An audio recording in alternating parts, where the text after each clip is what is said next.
that looks so good. That looks unbelievable. This has to be by far the biggest project I have ever undertaken.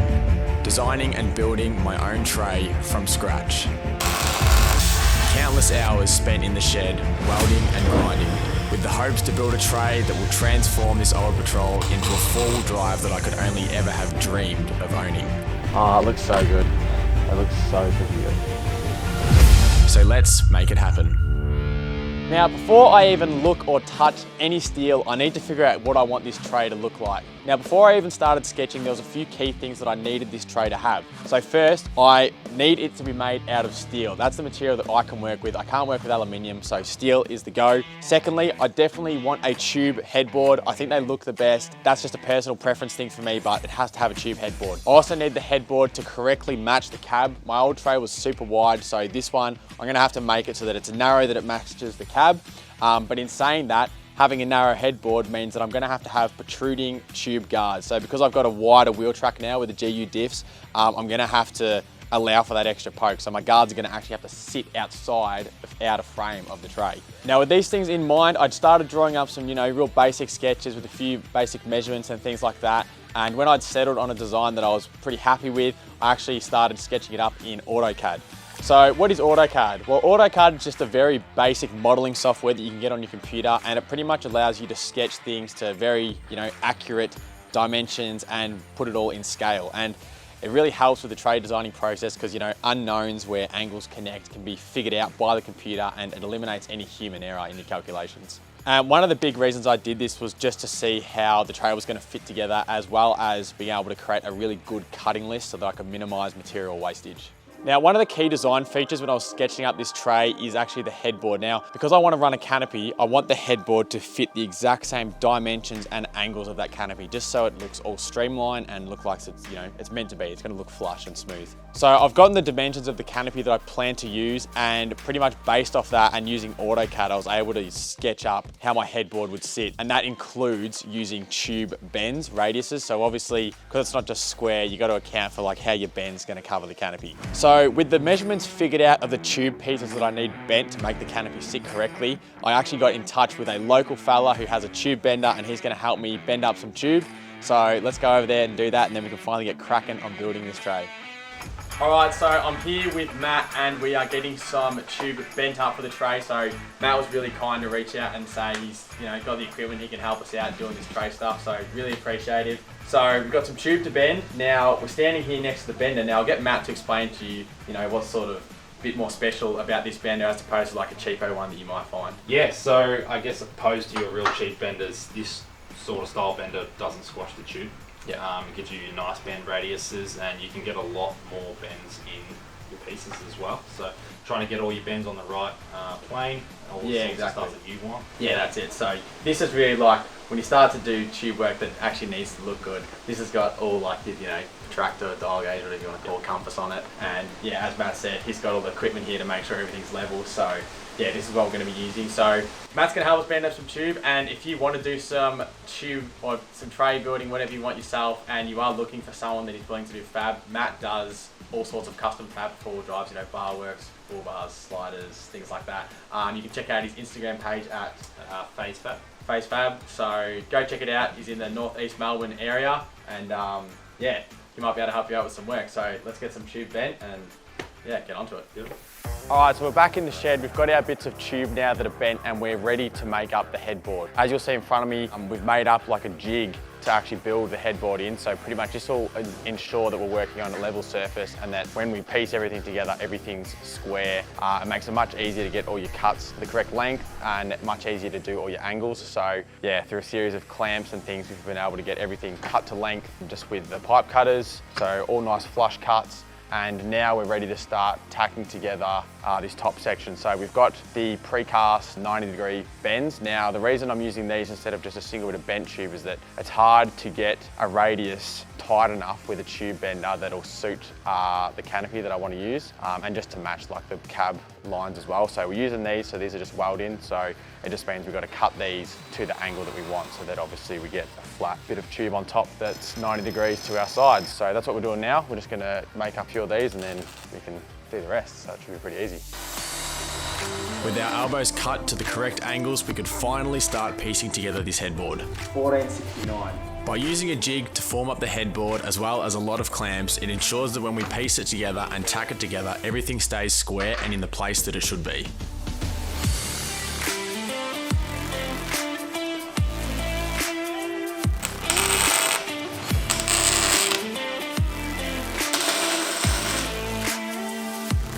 All right, so we've just got the headboard sat up roughly on the car. Now I'm just sort of making sure that, or trying to figure out pretty much where the final position of it is, where it's gonna sit is. On the GQ cab, because it's a bubble cab, you've actually got like this bit it protrudes, but it's set in. So by running this bit of headboard further up, you can actually sort of fill in the gap. It sort of fills a void. And then I have my second one behind that will still allow me to run me big crossbar, but it just means I won't have that gap for a water tank, but I'll find another spot for stuff like that. So I'm thinking I'm leaning towards this design. So essentially what we're gonna do is make up a second one of these, exact same, and then they'll be sat next to each other, and then they'll just have ties between them. And then once they're on, then the rest of the tray is very easy to form around it. Also, a few of you might be looking at this and thinking that I haven't really matched the headboard that well to the cab. There's a reason for that. Essentially, I'm matching this to the canopy as opposed to the cab. Generally speaking, like as long as you get the shape roughly, like the cab will look all right with the tray. It was more so I was worried about having a headboard that matches the cab, and then you go and whack the canopy on, you have like corners protruding or like the bends are in different spots. So with it designed like this, all the corners of the canopy will perfectly match where I've done it on the headboard. So it'll look way nicer when it's all on there.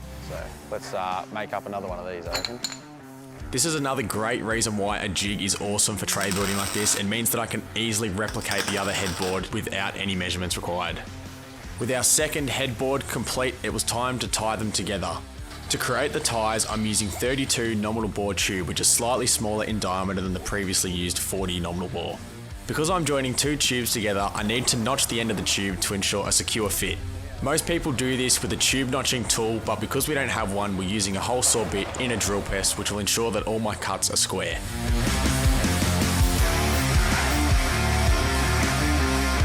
With the spacers cut, I put everything back into the jig, ready to be tacked together.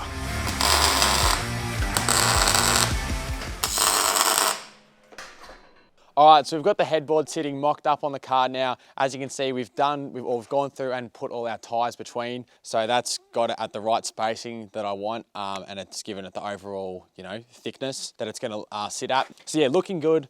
Little dilemma that we've come, it's going to solve it obviously, but essentially because of the way it's designed and because of how it goes under the cab, you can't actually lift it straight up. You actually have to maneuver it a bit, like lean it over, but obviously once you've got a tray on the back, that's not going to work. So we're going to have to come up with something. We're thinking about maybe tying that front tube back into the back one, just down the bottom here, and that'll give it clearance, but we'll have a think and see. So with that, we can finish that off and then we can get cracking on the rest of the sort of frame, which hopefully should be a lot easier because it's all just bits of square sort of buttoned against each other, whereas the tube work's a bit more involved. So yeah, let's keep going at it tomorrow.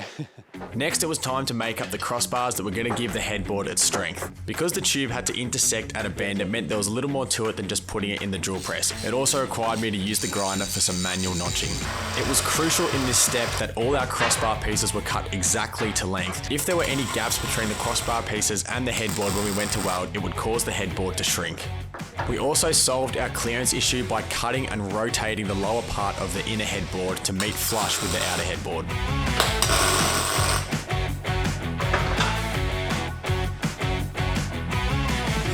It protects, it gets your hoop closer to the panel, so there's less chance of something coming in. And it's way better idea. Yeah, so it's good.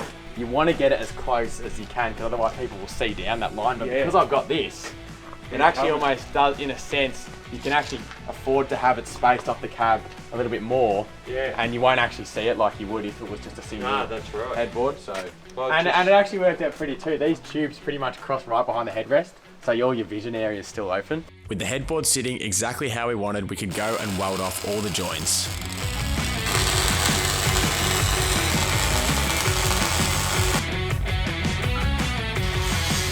This was followed up by a whole lot of grinding to ensure that all of our welds and joins are seamless.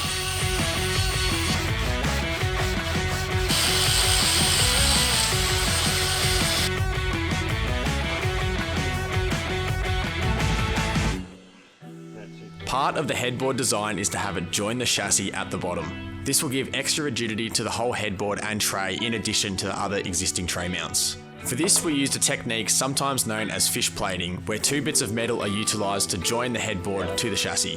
One bit of plate is drilled and tapped and then welded to the chassis, whilst the other is attached to the headboard, which gives a secure mounting place for the headboard to fix to the chassis. You may notice here that we're actually using an arc welder to do these welds. That's because we're doing it outside and any windy conditions would mean that a MIG welder would just not be suitable due to disruption of gas flow. Because it's so cold outside at the moment, we made sure to preheat the surfaces with the Oxy. This ensures good penetration and a strong weld. With everything welded together, we sat it on the car for a test fit. All right, so the headboard is officially bolted to the car. It's finally on there. It's obviously not, finished. There's still a couple little bits that need to be added, but mind you, this was like a lot of work to make. So obviously you would have seen in the footage, I wasn't doing it all myself. We've actually had someone helping us who's a mate who's pretty handy with the fabrication side of things. So I was lucky I had him around because I wouldn't be able to get it as good as it come up. So yeah, a lot of work in that tube stuff, but now we can move on to the rest of the tray and hopefully it's a lot more straightforward. It's pretty much all square stuff butting together at either 45s or 90s. So it should be a lot more forgiving than this stuff. So all I've done, I picked up my steel the other day as well. So I got that. As for today, all I've started doing, I've just got tray mounts. So 8 of these. You'll notice they're offset because I'm actually having the bearers run in line with the chassis so the tyres don't come up and scrub on them. So they're like an offset tray mount. We're going to fill these in with steel as well to give them support, that way. So yeah, we're working at that. We'll get the plasma cutter out and dice up some checker plates so we can fill in these and then we'll keep going. Because I'm going to be working with sheet metal quite frequently in this tray build, a plasma cutter has been an absolute godsend. It allows me to make straight cuts without having to sit there and use a grinder, which would take pretty much 10 times as long.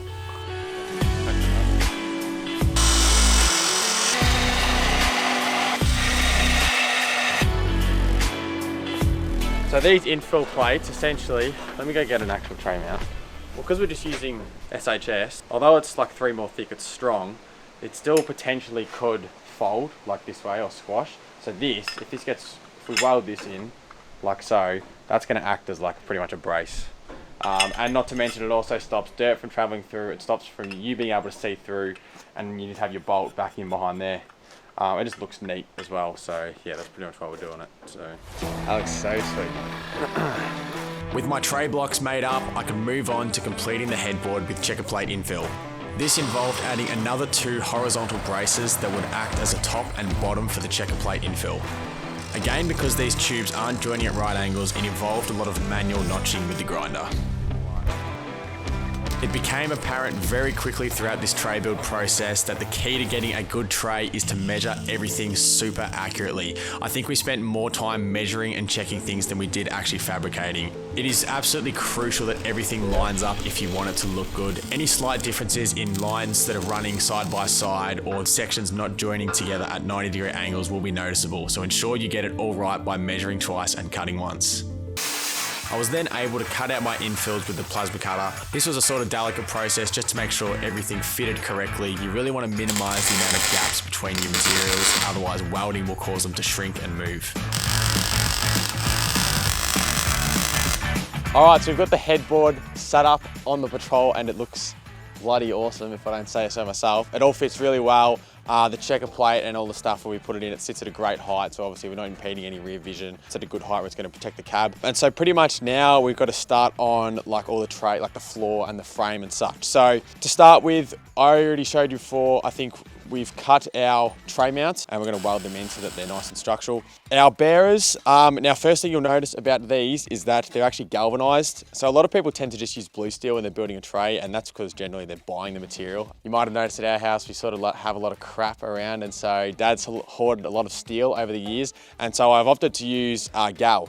Now I know that gal requires a bit more preparation to work with for like welding and painting, but I think for the underside of a vehicle, it's actually a really good choice because how often do you see old ute trays and stuff and all the bearers and stuff have just started rusting out? Even stuff like surface rust is just annoying. So, and I actually heard from someone that all now the brand new Toyota trays that come on Land Cruisers and Hiluxes actually use Gal frames because of that reason. So I'm going to use Gal just for my bearers. My other stuff is all blue steel, but for this I'm using these. And so we've end capped those so they don't fill with mud and dirt.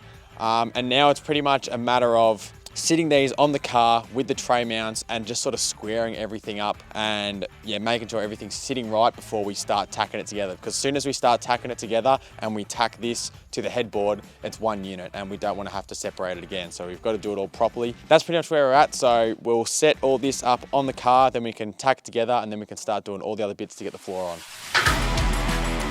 We sat everything on the car and then tacked the tray mounts to the bearers. We then pulled them off to be welded. The reason we pulled them off is so that we could attach a strong back, which is just a much heavier gauge piece of steel, to act as a straight edge to ensure that our main bearer doesn't warp when we weld the tray mounts on. With the bearer sat back on the car, we then tacked it to the headboard so we could start laying out our tray floor supports or purlins. We also started to form up our outer tray edge, which involved some tube inserts in the corners.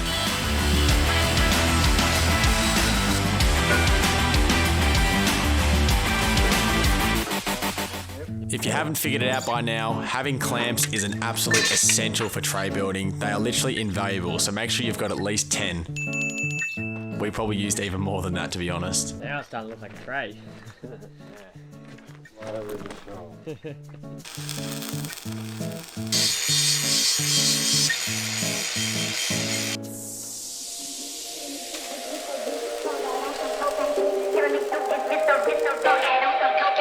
Because I'm going to be having a flush tray floor, we used another piece of steel to set the height for the purlins.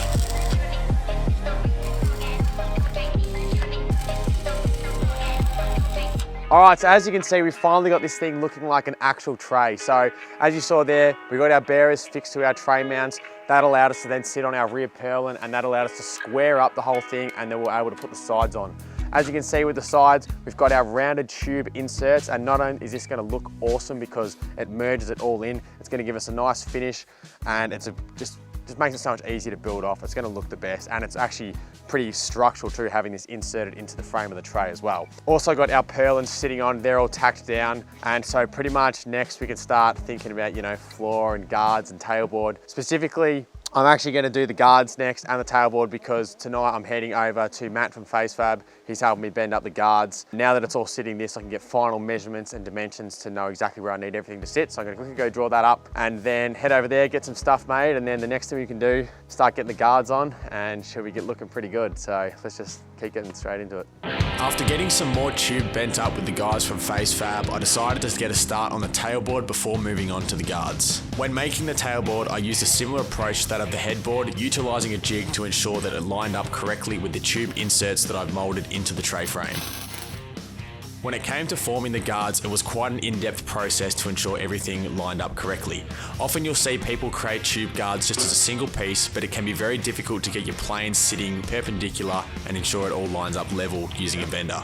For this reason, I opted just to weld in my lower bends and had the top piece as one.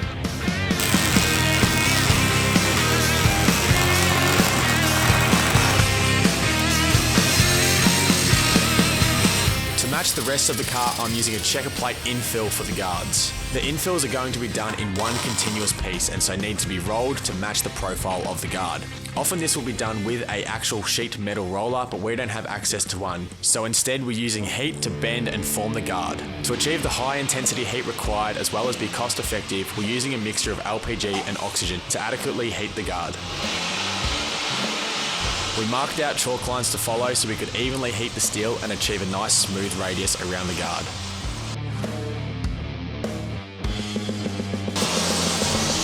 We then clamped and tacked the guard as we went along to ensure it stayed in place.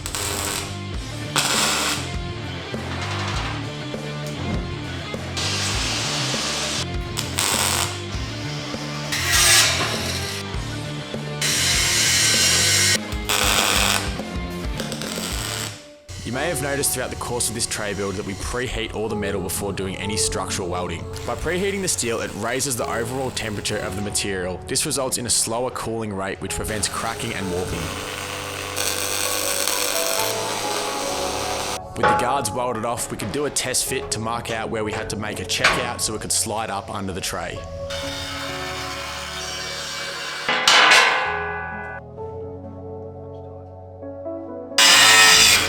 Guards cut out and some extra bracing added, I then set them aside as we were going to be finishing off the rest of the tray, and the guards would be one of the last pieces to go on.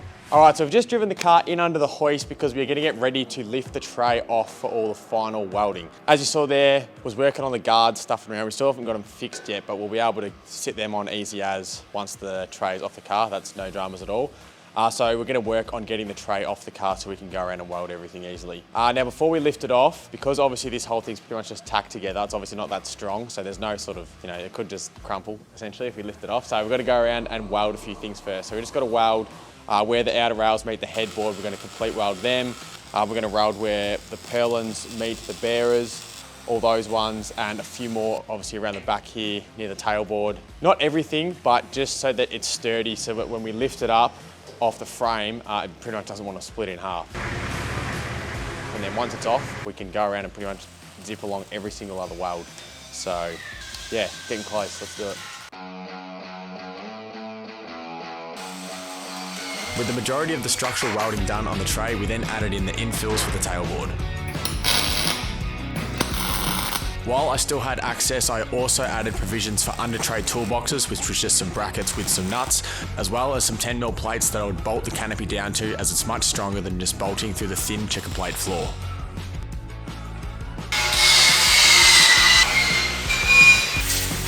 All right, so we're just about ready to chuck the floor on. Now, before I do that, obviously, when we put the floor on, we're gonna lose access to a lot of the welds up here that I won't be able to get to afterwards. So before we put the floor on, I'm just gonna go over with some like primer paint just to make sure any bare metal surfaces are covered, because obviously we want to prevent rust. So how have you found the tray build is going? It's a lot of work, that's for sure. If you want to get stuff right, there's a lot of planning and thought that has to go into it just to make sure that everything's going to line up. Everything's going well, like we're making sure we're doing all right and it's all coming together real sweet. But yeah, like we've been at this tray like every day for I reckon like 2 weeks at least. Obviously we're running on a pretty tight time frame, we're getting pretty close to the Sydney show. And so I've got to have it ready for that. But yeah, it's coming together, and obviously you've seen that I'm not doing it on my own. I've got some very good help, which yeah, I pretty much wouldn't be able to do this to this level. I wouldn't be able to do it myself, so I'm lucky to have someone that knows what they're doing help me out. But yeah, it's all coming along well, and we're super close. So I'm so keen to do the final few bits, and yeah, then we're almost there. So yeah, don't stop now. We then laid on our floor sheets that I had cut out.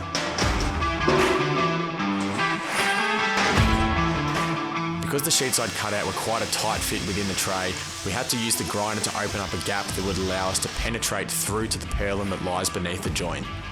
With the floor sitting in the correct position, we could then tack it in place from the underside.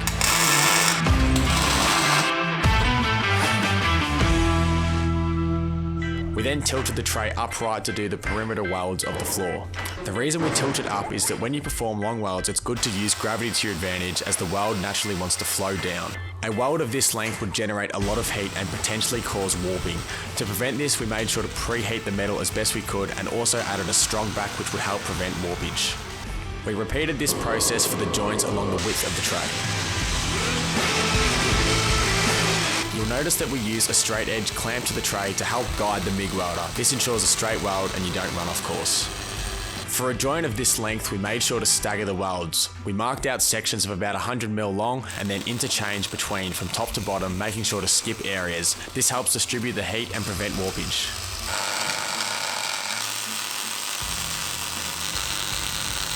We also welded infills on the inside of the tray blocks to create a sealed mount. We then sat our guards in place to be welded and tacked on. You'll notice that I've also end capped the guards to prevent dirt from sitting inside them.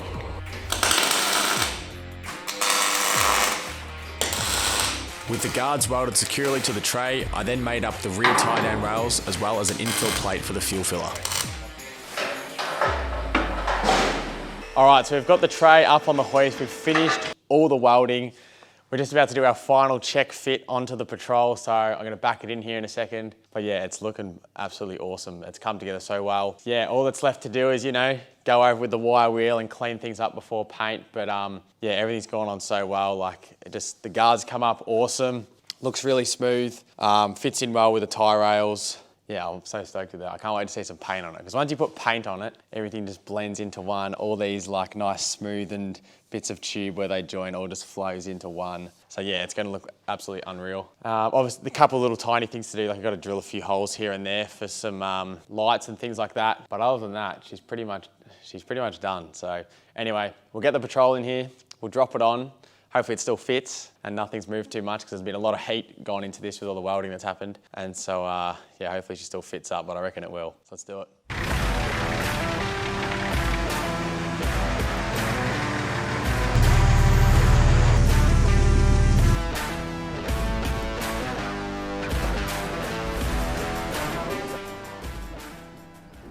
Stop.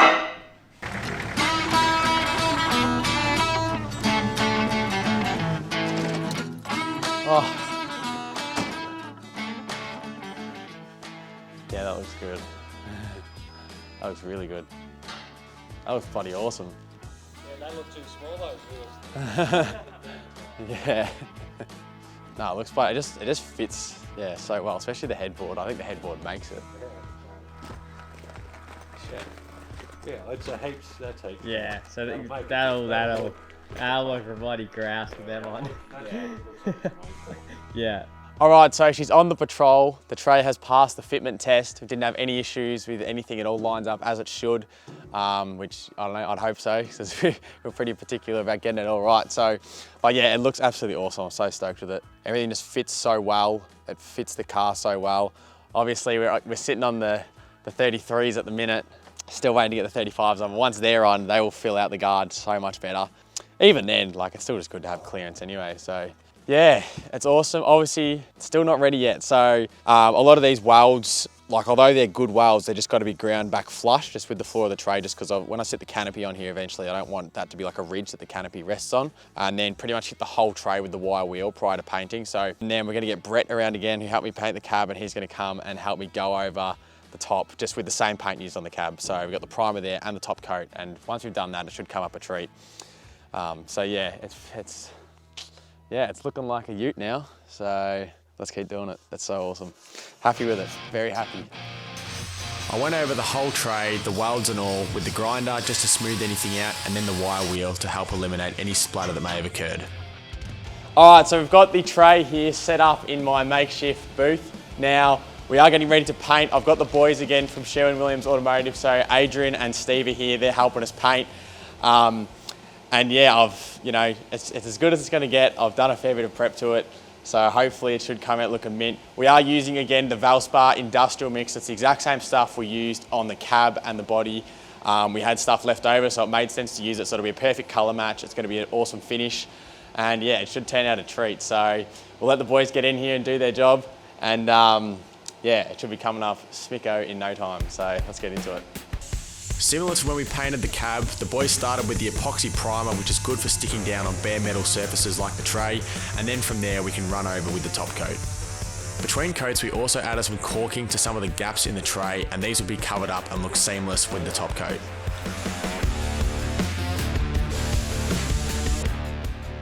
All right, so the tray has just had its top coat on, and now it's just sitting here curing, and it's turned out bloody awesome. It looks absolutely mint, and obviously that's all a big thanks to these boys doing such a good job. So again, the boys from Sherwin-Williams Automotive, Brett, Adrian and Steve come out and helped us get this done in time, because you know we're working under the pump. We've got Sydney like in a week's time, and yeah, it's all super busy. But yeah, just thanks again guys so much. You've outdone yourself, and again with the product as well, the Valspar industrial mix paint. Yeah, it's gonna match the car awesome, and I'm sure it's gonna hold up really well too. So yeah, unreal, and yeah, almost there. Let's stick it on the car now pretty much, and then we're good to go. Yeah, I reckon. Before I drop the tray on, I also gave it a coat of black on the underside just with a brush. It'll help it blend to the chassis and also give it an extra layer of protection.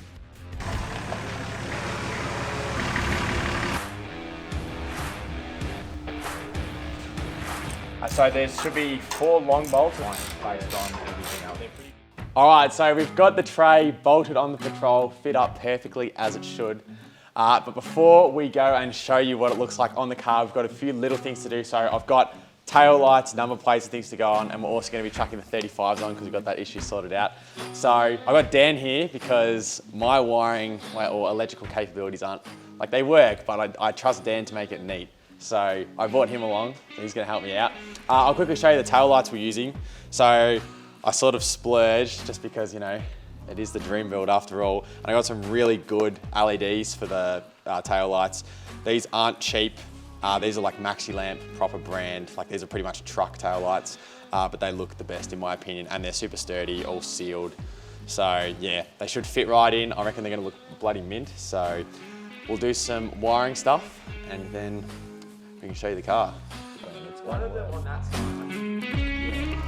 You can see they're gonna look absolutely killer. And they already do. Oh yeah, they look really good.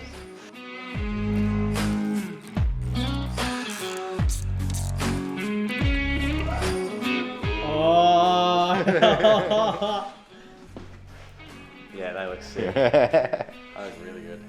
I cut out some mud flaps from some old truck mud flaps we had sitting around. Ideally, I would have used brand new ones, but we didn't have any, so I just put a black coat of paint on them. So, we've got that always pushed me over. All right, so we've got the 35s back, mounted on our All-Terrain Industries wheels.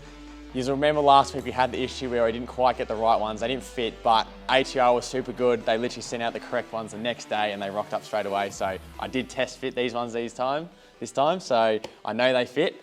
And obviously again, mounted on the Yokohama Geolander MT G003 tyre. These things look awesome still. And so I've been, since last week's, little drama, I've just been hanging to get them on. So it's so good that we've got them sorted out. Nathan obviously super helpful again, getting it all sorted again. So anyway, let's not stuff around. Let's chuck this thing on.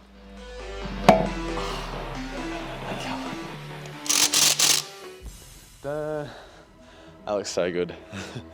You know what the funny thing is, like that's almost touching the ground. Yeah, I was going to say, the car's sitting that high and it's nearly touching the ground already.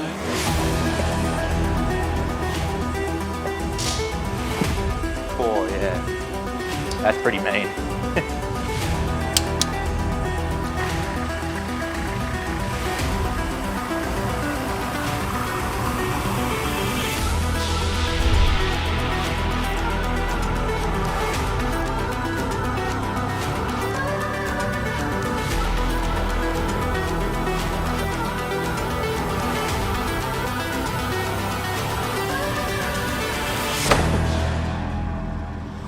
Parkers are on, boss.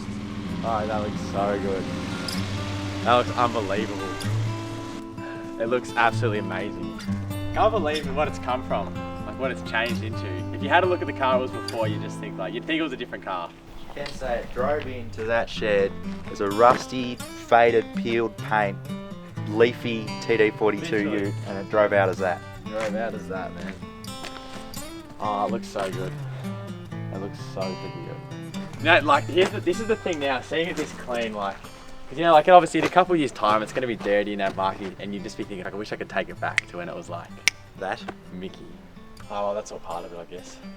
It'll still always look good, but it just looks so unbelievably clean at the minute. You're outshining me. I don't like it. Look, Dan's used to being outshined by another Patrol. Yeah, I know. But you're going to steal my thunder of cleanest paint on a GQ.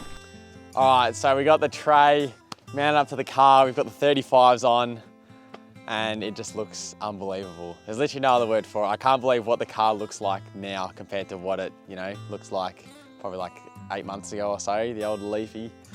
But yeah, it's literally a different car, and it looks, I'm just super happy with it. And obviously, we're still not even quite done yet. There's still a few things we gotta add as well, and we gotta get it up to Sydney. But one mod we can do now, which I'm excited to do because it's sort of, you just got to do it, is the good old Aussie Arvos sticker. So I'm going to take my boots off because my trace floor is shiny.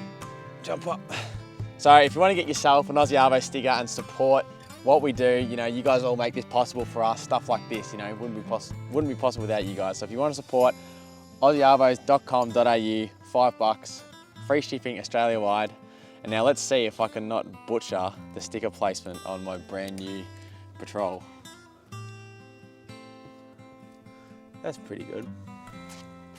Yeah, happy with that.